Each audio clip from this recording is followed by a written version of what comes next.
नमस्कार प्यारे विद्यार्थियों, आप सभी का स्वागत है। देखिए, आज की क्लास में हमारा जो टॉपिक है वो है संपार्श्विक प्रतिभूति, कोलेटरल सिक्योरिटीज। देखिए, संपार्श्विक प्रतिभूति या कोलेटरल सिक्योरिटीज क्या होती है?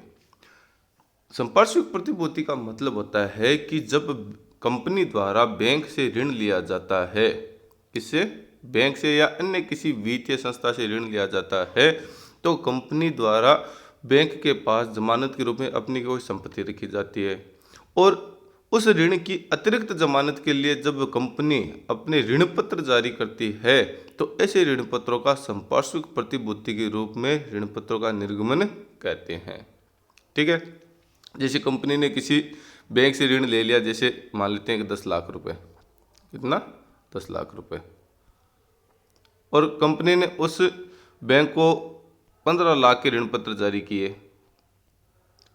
तो ये जो ऋण की जमानत के रूप में ऋण पत्र हम जारी करते हैं वो ऋण पत्र कहलाते हैं संपार्श्विक प्रतिभूति, कोलेटरल सिक्योरिटीज। ठीक है। अब आपको ये ध्यान रखना है कि जो हम ऋण की जमानत के रूप में ऋण पत्र जारी करते हैं, इन ऋण पत्रों पर ब्याज का भुगतान नहीं किया जाता, सिर्फ मूल ब्याज पर ही, मूल राशि पर ही बैंक को क्या किया जाता है? ब्याज का भुगतान किया जाता है। और जब ऋण का भुगतान हो जाता है तो ये ऋण पत्र वापस कंपनी को प्राप्त हो जाते हैं बैंक से। ठीक है। तो संपार्श्विक प्रतिभूति क्या होती है? संपार्श्विक प्रतिभूति का अर्थ होता है कि जब कंपनी द्वारा बैंक से ऋण लिया जाता है और ऋण की अतिरिक्त जमानत के रूप में जो ऋण पत्र जारी किए जाते हैं उसे हम संपार्श्विक प्रतिभूति कहते हैं। ठीक है ना। और इन संपार्श्विक प्रतिभूतियों पर कंपनी द्वारा बैंक को ब्याज का भुगतान नहीं किया जाता, कंपनी द्वारा जो ऋण लिया गया उसकी मूल राशि पर ही ब्याज का भुगतान किया जाएगा। ये तो हो गई संपार्श्विक प्रतिभूति की बात। अब क्या संपार्श्विक प्रतिभूति के रूप में कंपनी ने ऋण पत्र तो जारी कर दिए, अब इसका लेखांकन लेखा पुस्तकों में किस प्रकार से करेंगे? तो हमारे पास लेखांकन की 2 लेखा विधि है। संपार्श्विक प्रतिभूतियों के लेखांकन की कितनी विधियां हैं? 2 विधि। देखिए, प्रथम विधि है वो क्या कहती है? प्रथम विधि कहती है कि जब ऋण की जमानत के रूप में हम संपार्श्विक प्रतिभूति जारी करते हैं तो कंपनी के लेखा पुस्तकों में कोई प्रविष्टि नहीं करेंगे, कोई प्रविष्टि नहीं करेंगे। सिर्फ क्या प्रविष्टि होगी? बैंक लोन प्राप्त करने की प्रविष्टि होगी। तो बैंक लोन प्राप्त करने की प्रविष्टि तो सिंपल हो जाएगी, bank account debit to bank loan account. ठीक है। ये तो हो जाएगी साधारण जो बैंक लोन प्राप्त करने की प्रविष्टि है। लेकिन जो ऋण पत्र हमने जारी किए हैं जमानत के रूप में, उनकी कोई प्रविष्टि नहीं की जाएगी। इनको कहाँ दिखाएंगे? इनको दिखाने की अगर बात आती है तो हम जो बैंक लोन दिखाते हैं, बैंक लोन कहाँ दिखाते हैं? बैलेंस शीट में इक्विटी एंड लायबिलिटीज में, इक्विटी एंड लायबिलिटीज में कहाँ दिखाते हैं? Non current liabilities, non current liabilities के अंतर्गत किस में दिखाते हैं? लॉन्ग टर्म बोरोविंग्स में दिखाते हैं। लॉन्ग टर्म बोरोइंग्स या लॉन्ग टर्म लोन के अंतर्गत हम क्या दिखाएंगे? बैंक लोन दिखाएंगे। और जहां पर बैंक लोन दिखाएंगे उसके नीचे ब्रैकेट में हम क्या दिखाएंगे कि जो हमने ऋण पत्र जारी किए हैं एज ए कोलेटरल सिक्योरिटीज, तो वहां पर इसको हम दिखा देंगे। ठीक है ना। तो इसको हम सवाल करके आके देखेंगे, तब इसको अच्छे से समझ लेंगे। दूसरी जो हमारी विधि है वो कहती है कि जो हमने ऋण पत्र जारी किए हैं संपार्श्विक प्रतिभूति के रूप में, कोलेटरल सिक्योरिटीज के रूप में, तो उसके लिए लेखा प्रविष्टि लेखा पुस्तकों में की जाती है। क्या की जाती है? प्रविष्टि की जाती है। तो प्रविष्टि हम करेंगे तो ऋण पत्र के निर्गमन पर देखिए क्या प्रविष्टि होगी? Debenture suspense account debit to debenture account. यानी जो ऋण पत्र हम जारी कर रहे हैं उसके लिए क्या प्रविष्टि होगी? Debenture suspense account debit to debenture account. और दूसरा का जब ऋण का भुगतान हो जाएगा, जब लोन पूरा हो जाएगा, तो इन डिबेंचर सस्पेंस अकाउंट को बंद करने के लिए हम क्या कर देंगे? प्रविष्टि जो विपरीत कर देंगे, debenture account debit to debenture suspense account. जो प्रविष्टि हमने ऋण पत्र के निर्गमन पे की थी उसकी विपरीत प्रविष्टि करके इसको हम क्या कर देंगे? बंद कर देंगे। ठीक है। चलिए एक सवाल करके देखते हैं इसका। एक चीज आपको और ध्यान रखनी है कि जब दूसरी विधि अपनाई जाती है ऋण संपार्श्विक प्रतिभूतियों के निर्गमन पर लेखांकन की, यानी जब पुस्तकों में लेखा प्रविष्टि की जाती है, तब आपको ये ध्यान रखना है कि जो डिबेंचर सस्पेंस है उसको हम क्या करेंगे कि जो नॉन करंट लायबिलिटीज है, नॉन करंट लायबिलिटीज उसके अंतर्गत डिबेंचर को दिखाएंगे और डिबेंचर में से डिबेंचर सस्पेंस को घटा देंगे। ठीक है, अब कहाँ दिखाते हैं कि इक्विटी एंड लायबिलिटीज में किस में दिखाएंगे, नॉन करंट लायबिलिटीज में। ठीक है, अब नॉन करंट लायबिलिटीज में हम क्या दिखाएंगे, डिबेंचर दिखाएंगे और डिबेंचर में से क्या लेस कर देंगे, डिबेंचर सस्पेंस को माइनस कर देंगे। देखिए आगे बैलेंस शीट बना के आपको दिखाऊंगा कि किस प्रकार से हम इसको दिखाएंगे। चलिए सवाल करके देखते हैं। देखिए एग्जाम्पल आपके सामने लिखा है कि एक कंपनी पीएनबी बैंक से 10 लाख रुपए का ऋण प्राप्त करती है और संपार्श्विक प्रतिभूति के रूप में 12 लाख रुपए के 100 रुपए प्रति से 10% ऋण पत्रों को जारी करती है। बताएं कि कंपनी की खाता पुस्तकों में ऋण पत्र का निर्गमन व्यवहार किस प्रकार होगा।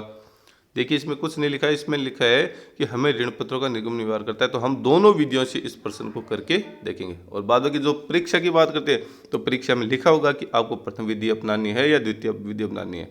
तो इसमें यह लिखा होगा कि लेखा पुस्तकों में प्रविष्टि की जाती है या प्रविष्टि नहीं की जाती है। यदि लेखा पुस्तकों में प्रविष्टि नहीं की जाती तो प्रथम विधि अपनाएंगे, यदि लेखा पुस्तकों में प्रविष्टि की जाती है तो हम द्वितीय विधि अपनाएंगे। ठीक है, जिसमें हम डिबेंचर सस्पेंस अकाउंट वाली प्रविष्टि करते हैं। तो पहली प्रविष्टि है तो पहली विधि है, तो पहली विधि में मैंने आपको बताया कि सिर्फ बैंक लोन प्राप्त करने की प्रविष्टि की जाती है और वो हम करेंगे bank account debit to bank loan account. ठीक है, और इस विधि के अंतर्गत प्रथम विधि के अंतर्गत क्या होता है कि जो हमने संपार्श्विक प्रतिभूति के रूप में ऋण पत्र जारी किए हैं उनको बैंक लोन के नीचे सिर्फ ब्रैकेट में दिखाना है और कहीं इसको नहीं दिखाएंगे। देखिए मैंने एक बैलेंस शीट बनाई है, वो आपके सामने लिखी है। प्रथम विधि के अंतर्गत सबसे पहले equity and liabilities, equity and liabilities के अंतर्गत देखिए नॉन करंट लायबिलिटीज और नॉन करंट लायबिलिटीज में लॉन्ग टर्म बोरोविंग्स और इसमें हमने क्या दिखाया, बैंक लोन फ्रॉम पीएनबी। कितना बैंक लोन प्राप्त किया हमने, 10 लाख रुपए। ठीक है, अब जो 10 लाख रुपए के बदले हमने 12 लाख रुपए के ऋण पत्र जारी किया संपार्श्विक प्रतिभूति के रूप में एज ए कोलेटरल सिक्योरिटीज के रूप में, तो उसको हम बैंक लोन के नीचे ब्रैकेट में दिखा देंगे 12,000 10% debenture issue as collateral securities, इसको यहाँ दिखा देंगे, इसकी इतनी ही प्रविष्टि होगी। ठीक है, तो ये 10 लाख रुपए इसकी आगे जोड़ और हमें जो 10 लाख रुपए प्राप्त हो गए उसको हमने एसेट्स में कहाँ दिखा दिया, करंट एसेट्स में कैश एंड बैंक के रूप में 10 लाख रुपए। तो इस प्रकार से हम जो संपार्श्विक प्रतिभूति है उसका लेखा करेंगे जब लेखा पुस्तकों में उसकी कोई प्रविष्टि नहीं की जाती है। कोई प्रविष्टि नहीं की जाती है तो जो भी हम संपार्श्विक प्रतिभूति जारी कर रहे हैं उसको बैंक लोन के नीचे सिर्फ ब्रैकेट में दिखाना है, अमाउंट में नहीं दिखाएंगे। ठीक है, अब दूसरी विधि, इसी प्रश्न को दूसरी विधि से करते हैं। तो देखिए सबसे पहले इसकी जर्नल हम देखते हैं। जर्नल में सबसे पहले बैंक लोन हमने प्राप्त किया, bank account debit to bank loan account 10 lakh रुपए। ये जो पहली प्रविष्टि है ये प्रथम विधि में भी की जाएगी और द्वितीय विधि में भी की जाएगी, क्योंकि बैंक लोन तो प्रथम विधि में भी प्राप्त होगा और द्वितीय विधि में प्राप्त होगा। तो bank account debit to bank loan ये तो दोनों विधियों में की जाएगी। अब द्वितीय विधि के अंतर्गत क्या होता है कि हम डिबेंचर जारी करें हैं तो उसकी हमें करनी है प्रविष्टि, और प्रविष्टि करनी है तो ऋण पत्रों के निर्गमन की क्या प्रविष्टि होती है, debenture suspense account debit to debenture account 12 lakh रुपए। ठीक है, अब डिबेंचर सस्पेंस भी हमने खाता खोल दिया, डिबेंचर जारी कर दिए। तो द्वितीय विधि ये कहती है कि जो हमने डिबेंचर जारी किए हैं उसको हम नॉन करंट लायबिलिटीज में दिखाएंगे और उसमें से करंट जो डिबेंचर सस्पेंस है उसको घटा देंगे और राशि है वो जीरो आएगी अमाउंट के कॉलम में। देखिए इसको किस प्रकार से बैलेंस शीट में दिखाते हैं, चलिए आपको दिखाते हैं। देखिए बैलेंस शीट मैंने बना रखी है नीचे। तो सबसे पहले इक्विटी एंड लायबिलिटीज, इसमें नॉन करंट लायबिलिटीज के अंतर्गत हम क्या दिखाते हैं, लॉन्ग टर्म बोरोविंग्स दिखाते हैं। और सबसे पहले आ गया bank loan, bank loan from PNB bank 10 lakh रुपए, ये तो आ गया। अब प्रथम विधि होती तो जो ऋण पत्र की राशि है वो नीचे ब्रैकेट में दिखाते हैं, लेकिन यहाँ पर हमने क्या किया, प्रविष्टि की है। और प्रविष्टि की है तो इसका किस प्रकार से हम बैलेंस शीट में प्रदर्शन करेंगे, दर्शाएंगे, वो देखिए। तो नीचे मैंने लिखा है 10% डिबेंचर कितना, 12 लाख रुपए, और less debenture suspense account 12 lakh में से 12 लाख गया, अमाउंट नील। इस प्रकार से हम दिखाएंगे कब कब, जब द्वितीय विधि अपनाई जाती है और डिबेंचर सस्पेंस अकाउंट के द्वारा प्रविष्टि की जाती है, लेखा प्रविष्टि की जाती है ऋण पत्रों के निर्गमन की। ठीक है, और जो एसेट्स है उसके लिए हम क्या करेंगे, जो करंट एसेट्स है उसमें कैश एंड बैंक में हमने दिखा दिए 10 लाख रुपए। तो इस प्रकार से जो संपार्श्विक प्रतिभूतियां कंपनी द्वारा बैंक को जारी की जाती है ऋण की अतिरिक्त जमानत के लिए, उसका जो पुस्तकों में लेखांकन है वो दो विधियों के माध्यम से करते हैं। पहली विधि में कोई प्रविष्टि नहीं की जाती, सिर्फ बैलेंस शीट में उसको हम क्या दिखाते हैं, ब्रैकेट में बैंक लोन के नीचे दिखाते हैं। और द्वितीय विधि वह है जिसमें हम लेखा पुस्तक में प्रविष्ट करते हैं और डिबेंचर सस्पेंस अकाउंट खोला जाता है, और बैलेंस शीट में जब इसका लेखांकन किया जाता है तो डिबेंचर में से डिबेंचर सस्पेंस को घटाकर बैलेंस शीट में प्रदर्शित किया जाता है। तो आशा करता हूं कि आज का जो टॉपिक है वो आपके अच्छे से समझ में आया होगा। यदि आपको समझ में नहीं आया तो आप कमेंट करके मुझसे पूछ सकते हैं, मैं आपके सवाल का जवाब ज़रूर दूंगा। आज की क्लास में इतना ही, बाकी नेक्स्ट क्लास में। Thank you.